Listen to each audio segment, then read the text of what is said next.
Good morning and welcome back to the Delta News. I'm meteorologist Clay Smith with a check-in on your Tuesday forecast. Now, briefly taking it back to Monday, it was cold. Temperatures only topped out in the mid to upper 40s. That's going to be the case again today. We're not going to warm up much at all.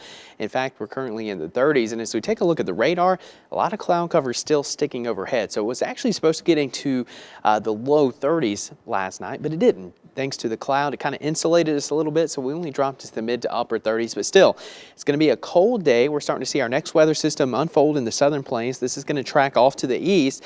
Right now, we're starting to see the first of the snow that's going to develop across Oklahoma and some showers into Texas. And as for those temperatures, well, they're pretty cold across the entire southeast. 34 in Corinth, 43 in Pensacola, and 38 in Shreveport. So area-wide, we're cold. And as we zoom into the Delta, we're looking at 36 in Clarksdale, 35 in Cleveland, 32 in Pine Bluff, and 30 in Little Rock. So it is very cold out there this morning. If you're heading out, a jacket's going to be your friend. I definitely recommend that because the wind chills, when you add in the wind, it feels even colder. Lower 30s from Cleveland to Greenville and to Clarksdale, 23 in Pine Bluff, 27 in Monticello. So again, it is just a frigid December morning.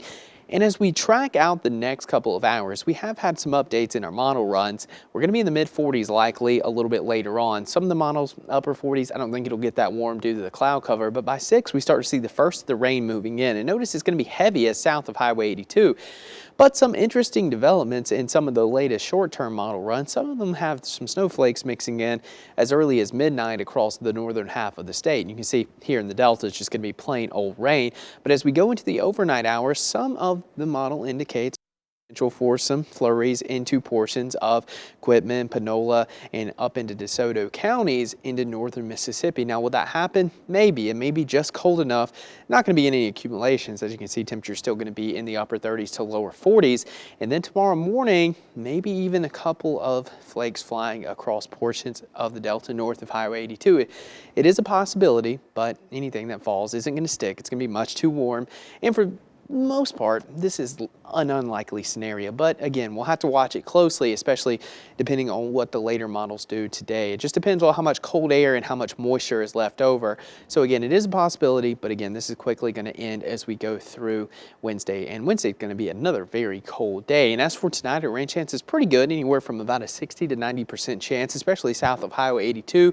That's where a bulk of your rain will be. And as we track out the potential rainfall totals, notice through 3, nothing. So it's going to be a dry day, especially for the daylight hours. But by the time the sun sets, it's really going to start to pick up a little bit. We're looking at a 1/10 to 1/4 of an inch. So not an impressive storm, but we are going to see some wet roadways tonight. The highest amounts are going to stay off to our south. So this is going to be our next weather maker tonight into tomorrow morning. Light to moderate rain on average. And then as we go into the overnight hours, mainly after 3 a.m., maybe a few snowflakes north of Highway 82, mainly along the Mississippi-Tennessee line. But again, it is a possibility for places like Clarksdale, Batesville, Lambert, into Quitman County. So, you know, it's not that likely, but there is the possibility. So we'll watch that closely as we head into tomorrow. But regardless, it's going to be too warm for anything to stick on the ground, and it's not going to be a big issue. But as for high temperatures, we're looking at low to mid 40s the next couple of days, gradually rising into the mid 50s heading into the weekend. And then as we look ahead towards Christmas, we're still trending above average. So right now, the pattern favors warmer than average temperatures. So it could happen. We'll have to watch this. Sometimes these 6 to 10 day forecasts aren't always super accurate, but it does give us a good trend line as we head into the middle of the month. As for today, it is going to be cloudy, cold, and we'll see that light rain late tonight. 37, remaining cloudy, occasional showers. And again, we can't completely rule out a few flakes flying in the northern half of the viewing area. Most of us will just see the plain old rain, and then by tomorrow, 44, mostly cloudy, cold and breezy. Those northwest winds really pick up heading into the next couple of days. We're going to start to see some of that sunshine return, but it's still going to stay pretty chilly, Bryce.